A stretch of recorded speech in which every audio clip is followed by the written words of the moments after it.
Hello students, welcome back to Study Point. This is Purnima Tyagi here and today I am going to explain you remaining part of positive health. Let's start.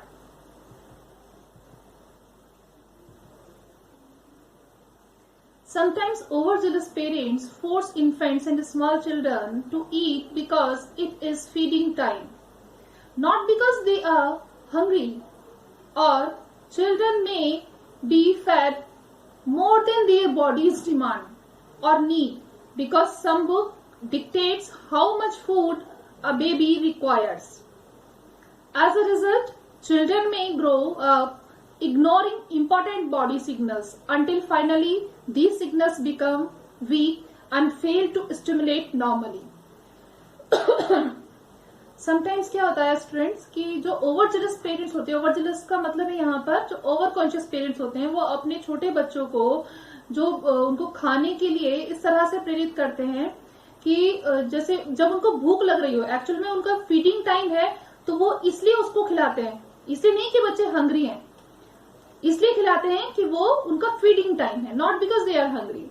और children may be fed more than their bodies demand. तो इससे क्या होता है, बच्चे जो है वो अपनी डिमांड से, बॉडी की जितनी डिमांड है उससे ज्यादा खा जाते हैं जितनी उनकी जरूरत है, क्योंकि कुछ बुक जो है वो डिक्टेट करती है कि एक बेबी को कितना फूड जो है वो रिक्वायर है.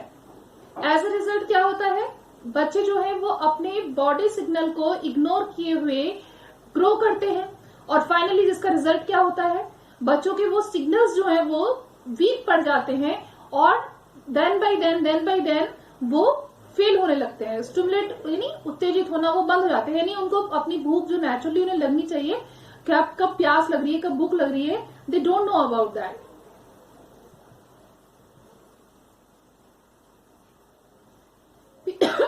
People then either eat far too much or too little, as in the case of some young figure-conscious girls, and fail to eat the precise amount of food required by the body.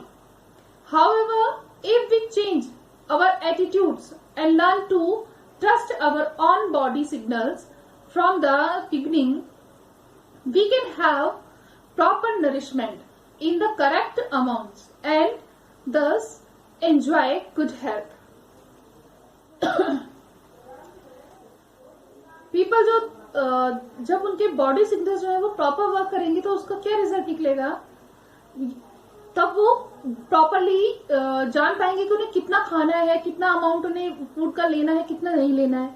लेकिन ऐसी situation में जब बच्चों को पता ही नहीं लग रहा है कि उनके बॉडी सिग्नल्स जो है वो वीक पड़ते जा रहे हैं, तो तब क्या होता है, या तो वो बहुत ज्यादा खाते हैं या वो बहुत कम खाना शुरू कर देते हैं.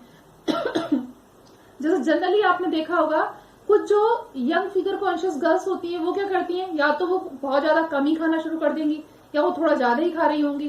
तो इससे क्या होता है, वो ये प्रिसाइज अमाउंट ऑफ फूड जो उनकी बॉडी के लिए रिक्वायर्ड होता है वो नहीं ले पाती हैं.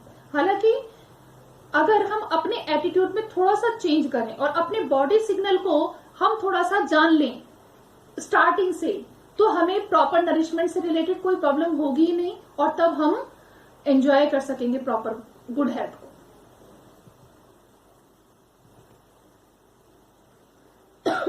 Expectations and responsibilities by instincts, most parents love and care for their children. Yet very often their expectations and ambitions put too much pressure on the children. When children cannot reach the level of their parents' ambition, they can suffer from tremendous frustration and stress. This may lead to drug experimentation and other related behavior as a way of avoiding the realities of situation. From the beginning, children should be allowed to develop in their own natural happy way within the control of parental love, guidance and care, and without too much pressure. A change of some conventional parental attitude may help to prevent many cases of drug dependence and other adolescent problems. तो students, कई बार क्या होता है, जो expectations होती हैं और जो रिस्पॉन्सिबिलिटीज होती हैं बाय इंस्टिंक्ट, यानी ये एक सहज प्रवृत्ति है, नेचुरली ऐसा होता है कि बहुत सारे पेरेंट्स जो हैं वो अपने बच्चों को प्यार करते हैं और उनकी केयर भी करते हैं. उनकी जो एक्सपेक्टेशंस हैं और उनकी जो एम्बिशंस हैं वो क्या करते हैं, अपने बच्चों के ऊपर वो थोप देते हैं। जब बच्चे जो हैं उनके पेरेंट्स के एम्बिशंस के लेवल पर नहीं पहुंच पाते हैं तो वो बहुत सारे फ्रस्ट्रेशन और स्ट्रेस का सामना करते हैं। बच्चे उस टाइम पर बहुत सारा स्ट्रेस होता है उनको, और इसकी वजह से वो क्या करना शुरू करते हैं, वो दूसरी चीजों पर डिपेंड रहना शुरू करते हैं, जैसे कहीं ड्रग एडिक्ट बन जाना और अलग तरह के बिहेवियर में फंस जाना, कहीं भी किसी गलत सोसाइटी में फंस जाना। तो इस तरह की चीजों का वो सामना करना शुरू कर देते हैं, इस तरह की चीजों में लिप्त हो जाते हैं। और स्टार्टिंग से ही बच्चों को एक ऐसा नेचुरल हैप्पी वे में उनको डेवलप होने देना चाहिए। पेरेंट्स को क्या चाहिए कि स्टार्टिंग से बच्चे को एक ऐसे नेचुरल वे में डेवलप होने देना चाहिए, नेचुरल हैप्पी वे में डेवलप होने देना चाहिए, जहां पर बच्चे अपने पेरेंट्स के लव और उनकी गाइडेंस और उनकी केयर के साथ साथ और उनके पूरे कंट्रोल के अंदर आते हुए बच्चे ग्रो करें without any pressure. A change of some conventional parental attitude जो है may help to prevent many cases of drug dependence and other adolescent problems। एक चेंज जो है, कुछ जो सम कन्वेंशनल जो पेरेंटल एटीट्यूड्स हैं उसमें, कन्वेंशनल यानी जो ट्रेडिशनल जो पेरेंटल एटीट्यूड है ट्रेडिशनल, उसमें यदि थोड़ा सा बदलाव लाया जाए तो उससे क्या हो सकता है, जो बहुत सारी एडोलसेंस से रिलेटेड जो प्रॉब्लम्स हैं, या जिस तरह से बच्चे जो है ड्रग डिपेंडेंस में फंस जाते हैं, तरह तरह के नशीले पदार्थों का सेवन करना शुरू कर देते हैं, तो उस सबसे बच्चों को बचाया जा सकता है यदि पेरेंट्स जो है अपना थोड़ा सा नजरिया चेंज करके चले। तो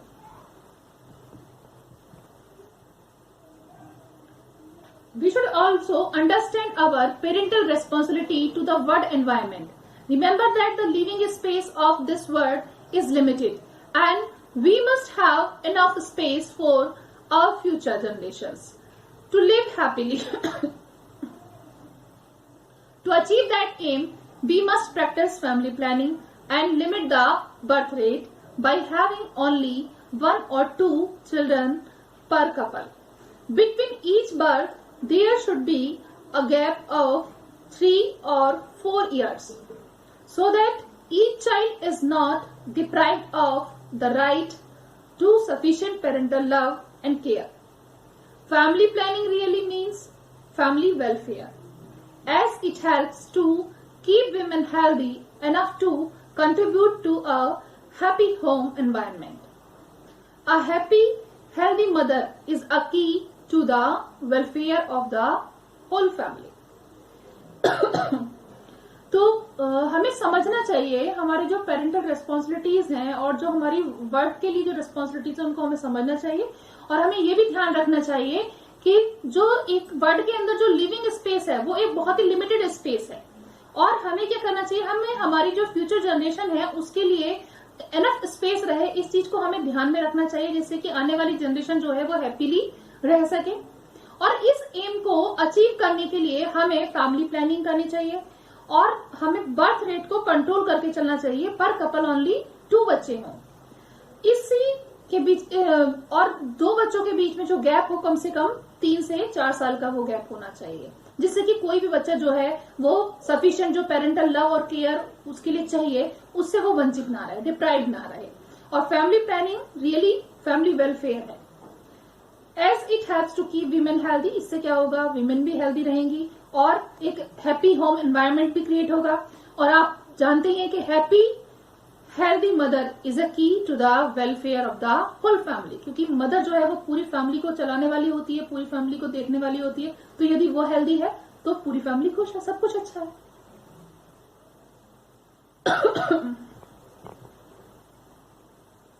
The mind is the most important in the maintenance of positive health.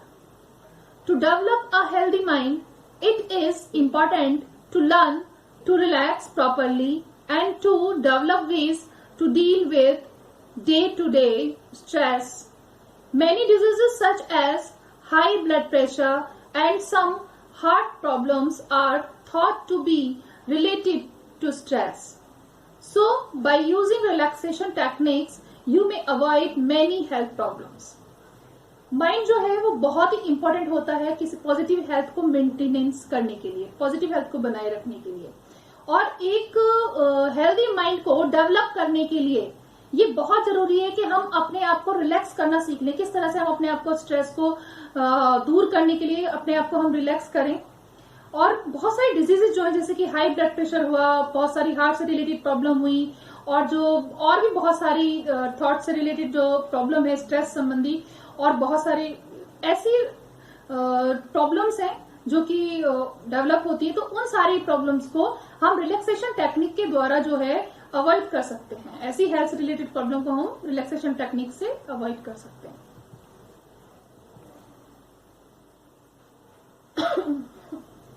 However, even when we enjoy good health, diseases may occur. According to statistics, each person is at risk of becoming sick or injured about twice a year on average. It is important to deal with any sickness or injury in a realistic and intelligent way without panic. Knowledge of the body should help you to manage an emergency situation before contacting a doctor for proper medical management when necessary. Any medications or drugs such as antibiotics or strong painkillers need to be monitored by a doctor or other qualified person in the health profession. हालांकि जब हम अच्छी health enjoy कर रहे होते हैं तो diseases तो हो सकती हैं, कोई ऐसा नहीं है कि हम अगर पॉजिटिव हेल्थ एंजॉय कर रहे हैं तो हमें बीमारी नहीं होगी, बीमारी तो हो सकती है, क्योंकि अपने आंकड़ों के दौरान हर एक पर्सन जो है, आंकड़ों के अकॉर्डिंग हर एक पर्सन एक साल के अंदर कम से कम 2 बार वो बीमार पड़ सकता है एवरेज, या फिर उसको चोट लग सकती है। तो ये इम्पोर्टेंट है to deal with any sickness और injury in a realistic way और intelligent way without creating any kind of panic. बिना किसी डर के, बिना किसी प्रॉब्लम के हमें उन सारी सिचुएशंस को जो रियलिस्टिक है उसका हमें सामना करना सीखना चाहिए। और हमें अपनी बॉडी की कहा जाए कि बॉडी के बारे में भी हमें अपनी नॉलेज होनी चाहिए, जिससे कि हम जो इमरजेंसी सिचुएशंस क्या है उनको हम मैनेज कर सकें। बिना से पहले कि हम डॉक्टर के कांटेक्ट में आए, प्रॉपर मेडिकल मैनेजमेंट हम लें, तो उससे बेहतर है कि पहले हम अपनी बॉडी के बारे में समझ लें कि आखिर हमें डॉक्टर की जरूरत है ये नहीं है। और कोई भी मेडिसिन जैसे कि एंटीबायोटिक हुई, स्ट्रॉन्ग पेन किलर हुई, तो उनको हमेशा किसी भी क्वालिफाइड बंदे के या फिर डॉक्टर के सुपरविजन में ही लेना चाहिए। Okay students, now your chapter is completed.